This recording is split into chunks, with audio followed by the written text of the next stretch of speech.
Magandang buhay mga katiyats. Ang ating marker na i-analyze ngayon ay bamboo na nakatriangulo ang formation. Bago tayo magpatuloy, shoutout muna tayo. Alright, shoutout tayo kina user QY7, shoutout kay Glenn Mario, kay Rich Jean Sanchez, shoutout din kay Elmer Luzano, Lito Kahade, kay Idilberto Ombak, Isidrio Lamsing, kay user QM5, user XV3, kay Gatchan 0207, shoutout din kay Idil Burga, kay Yanog, kay user JN5, kay Gatchan, shoutout kay Banakon Big 5, kay Dennis Bordino, shoutout kay Princess King, Elben Famaran, Rex Alipo, Turio Bulsaw, Bukidnon TH, Laurel Mabandos, Jeffrey Merano, Alak Dang Vizcaya. Alright. At sa mga hindi nabanggit na pangalan, shoutout sa lahat. Tayo na ngayon magpatuloy sa ating treasure marker analysis. At ngayon ang ating i-analyze ay itong kakaibang formation ng bamboo trees na naka-triangle. Ating tingnan kung saan pwedeng hanapin ang treasure na nakabaon. Alright, mga katiyats, ito yung picture na padala sa atin. Kakaiba nga ang itsura ng alignment ng mga bamboos na ito, at kung ito ay kapanahunan pa ng Hapon, 1942 or 1945, ang gulang ng mga punong yan ng bamboo, well, may malaking percentage na mayroong treasure na nakabaon dyan, kasi ito ay naka-triangle at bihira lang naman ang punong kawayan na naka-triangle ang kanyang formation. Kaya ang unang gawin dyan para hindi tayo magsayang ng oras, pagod at pawis, ay i-research muna natin ang history ng kawayan. Kung meron kayo dyan na kawayan, kung yan ba ay old kawayan trees, itanong yan sa mga matatanda na kung yung mga kawayan na yan ay nag-exist ba yan sa kapanahonan nila or baka bago pa lamang. Ngunit sabi ng ating katiyats, ito daw ay century old kawayan, kaya okay, pasok siya sa ating unang pagsubok na dapat siya ay century old para kandidato siya na meron siyang treasure, na hindi naman tayo sure na 100%, pero ito'y ating analysis at decoding lamang kung paano hanapin. At alam niyo ba, meron pang kalabaw dito guys. Ito ang kalabaw. Alam niyo naman nung unang vlog ko, ang kalabaw ay meron niyang sense of smell, or meron siyang sixth sense na nagsisense, kasi ang gold para sa kalabaw ay mabango at yung energy ng gold ay kailangan niya. Kaya lumalapit ang kalabaw sa nakabaon na treasure. Example, sa palayan, tatlong kaso na ng mga gold bars na nakabaon sa palayan, na doon palagi lumulubog ang kalabaw kung saan nakabaon yung treasure vault. Tatlong beses na sure na tayo na ang kalabaw talaga ay parang detector din yan, parang si Sherlock Holmes na magaling na detective sa paghanap ng gold. Okay, at gumawa ko ng drawing ko para mas klaro ang ating pag-decode niyan. Okay, ito na yun ang ating drawing. Kaya lang, konti lang ang dahon ng mga kawayan ko kasi mahirap mag-drawing ng mga dahon ng kawayan. Alright guys, so triangulation form. Wala tayong reference na bato na merong triangle sign or tatlong dot na triangle. Kaya ang ating reference lamang ng treasure dito ay itong formation ng tatlong kawayan. Pero kung meron kayong ganyan na mga formation na kawayan, ay isurvey nyo muna ang lugar guys. Tingnan yung mga malalaking bato sa unahan baka meron siyang tatak na mga triangle na ganyan or tridots, triholes na ganyan.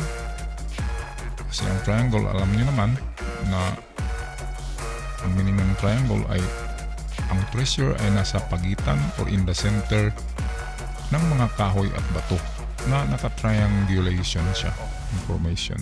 Okay? So itong tatlong kawayan na ito ay kandidato na sa ating treasure hunting. Ang i-prove lang natin sana ay makakita tayo ng bato na mayroong marka na triangle sa unahan. At kung mayroong ganun, 100% na ito na mayroong laman ang tatlong kawayan na ito. Tatlong puno ng kawayan na yan. At kung nakita nyo guys ang vlog ko noon, ito yun. Ito yung vlog ko about si Unoda, yung Japanese struggler, nagtago doon sa isang isla sa Occidental Mindoro, na ang kanyang tunnel ay nasa baba ng mga punong kawayan. Doon siya nagtago. Ganito yung layout ng kanyang tunnel. At kung meron kayong makitang dalawang butas dyan guys, na isa ang malaki kasi ang katawan ng tao at isang maliit na kasya lamang ang ulo ng tao. So kung merong ganyan, tapos ang distance niyan ay 2 meters mahigit, 2.60, kung ganyan ang distansya na nakita nyo na butas, hukayin nyo, malamang ay ganitong tunnel or ganitong itsurang foxhole ang ginawa ng nagbaon dyan. Kasi ganito ang kanilang tinatawag na yung parang schematic nila. Ganito yung style nila sa paghukay ng sariling foxhole under bamboo. Ganyan ang pagturo sa mga sundalong Hapon ng survival. Kung sila'y nasa survival mode na or survival time, kailangan gagawa na sila ng ganyan na tunnel. Good for one person only yan. Isa lang ang kakasya dyan kasi maliit lang siya. At ang palatandaan ay may malaking butas na kasya ang katawan ng tao at maliit. Na kung akalain natin baka butas lang yan ng king crab o yung tinatawag na kayabang, or yan ay butas lamang ng ahas or ng sawa. Pero kung atin hukayin yan, baka ganito ang ma-encounter natin sa loob ng hukay, which is totoo. Kasi isa doon sa Saipan ay merong nahuli na struggler na ganito rin ang kanyang itsura ng kanyang tunnel, at isa dito sa Pilipinas yung si Hiro Onoda na ganyan din ang tunnel. At nang bumalik si Hiro Onoda sa Pilipinas, bakit naman siya bumalik? At nang pagbalik niya, milyonaryo na siya. Kasi meron siyang itinago dito sa Pilipinas. Yun ang totoo. Pinapalabas lang na nagbalik bayan lang, ganun, pero merong ibang sadya. Alright, so okay, balik tayo dito sa ating decoding. So ipagpalagay natin guys na meron talagang laman ang triangulation form ng kawayan na ito. Okay, assuming lang na merong laman, paano nga ba ang paghanap? First step is lagyan natin yan ng rope or straw na ayan, straight. Itali natin dyan para straight yung ating pag-determine at makuha natin yung mga center niyan. So ang gawin natin una ay kunin natin ang sentro ng bawat dalawang puno. So kung ito ang sentro, okay, lagyan natin yan ng marker dyan. Tusukan niya ng kahoy. Ito naman, tusukan din siya ng kahoy dyan. Dito, ganun din, tusukan. Ngayon, anong gawin natin dyan sa tinusukan na yan? Dyan tayo mag-test dig. Hukay tayo dyan ng 2 meters. Kahit saan dyan. Dito, kung hukay natin dito, ay wala tayong makita. Sa 2 meters, lipat tayo dito sa isa. Ganon din, pagsapit ng 2 meters deep, kung wala pa rin makitang mga palatandaan gaya ng mga bagay na gawa ng tao, botelya, plato, basag na mga bato, binasag-basag na bato, uling, charcoal, black soil, mga dahon na lata, kahoy na putol-putol. Ganyan ang mga palatandaan. Kung wala, ay dito na naman tayo sa kabila. At kung wala pa rin, ano bang nawala sa atin guys kung wala tayong nakita, di ba? So all in all, yung nahukay natin ay 6 meters lamang. At hindi yan nakakawala ng pagkalalaki natin kung maghukay tayo ng 6 meters na walang nakita. Ngayon, anong gawin natin kung walang nakita? Tabunan natin uli ang ating mga butas para walang madisgrasya. Ang hinukay natin, tabunan natin uli. Ngayon, dito na tayo sa sinasabi na isa-isahin natin yan. It's either isa sa mga kawayan na yan ang nagtago ng sekreto na gold. So right under this bamboo, in front, ito tayo sa mga front. Hukay tayo dyan, 2 meters pa rin, test dig. At kung wala dyan, lipat tayo sa kabila, 2 meters pa rin para hindi tayo mapagod at hindi tayo mag-aksaya ng panahon. At kung wala pa rin dito guys, ay dito tayo. So ilang butas na bang nagawa natin guys? 6 na lahat na butas na hukay, pero wala pa tayong nakita. Assuming lang ha, pero baka sa totoo, baka dito pa lang sa 3 butas or 3 hukay ay may nakita na tayo. Pero ito ay assuming lang talaga na wala talaga. Kasi mahirap naman talaga mag-treasure hunt na walang mapa at walang indicators, walang nakatatak sa bato na meron talaga. Kaya ito'y baka sakali lang, pero malakas ang ating kutob.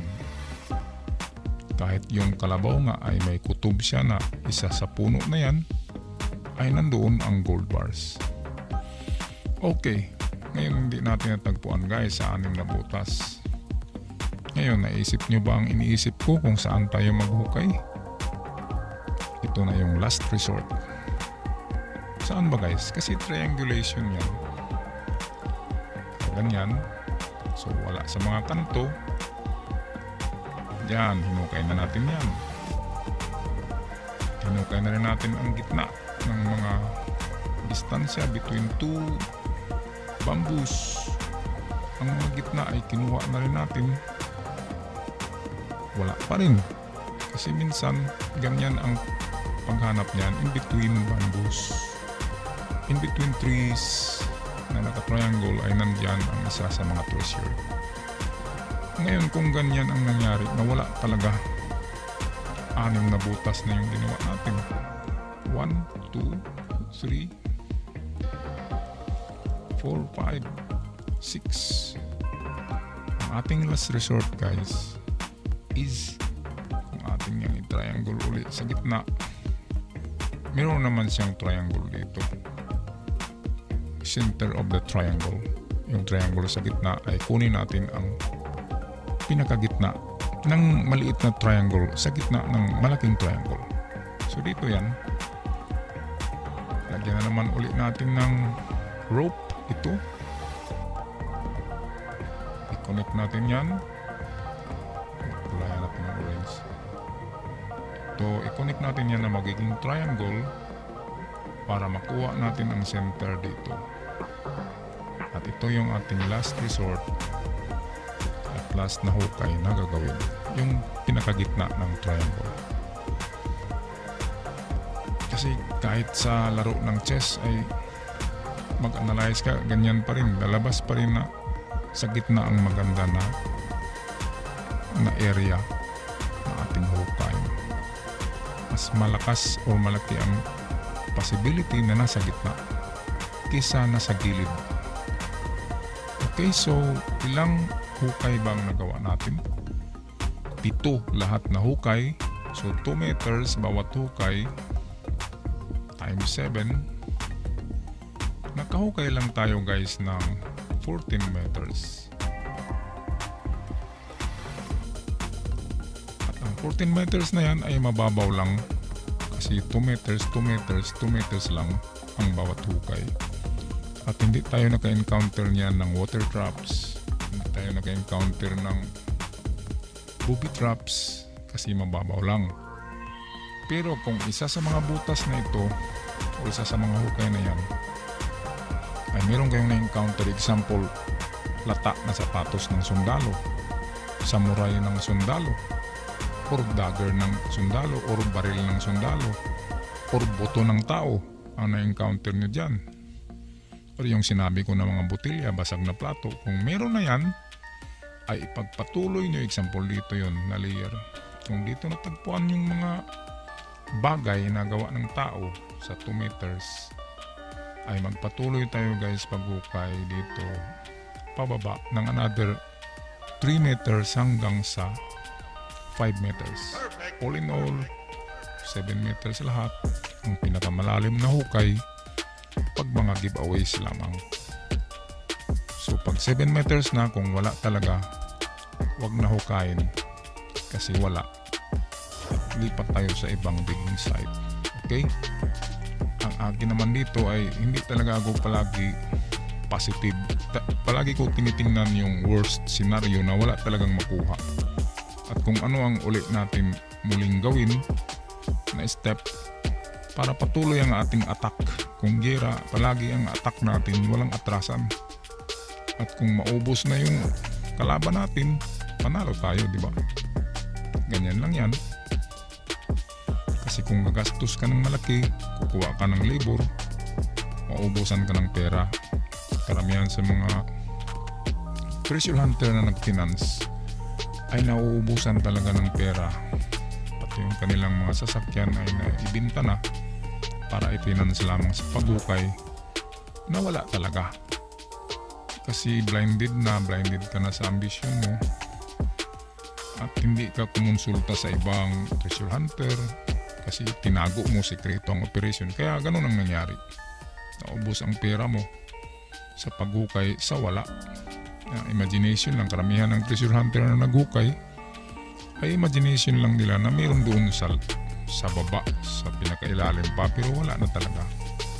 Makikita mo yan sa layer ng lupa. Kung ang lupa ay disturbed, meaning mayroon ng naiiba yung kanyang layers kaysa layer doon sa unahan, meaning mayroong nilagay dyan or hinukayan noon tapos tinabunan. Yan ay positive. Alright mga katiyats, hanggang dito na lamang ako. Hanggang sa muli, ako'y magpapasalamat sa inyong pag-subscribe at pagsubaybay sa ating channel. God bless us all.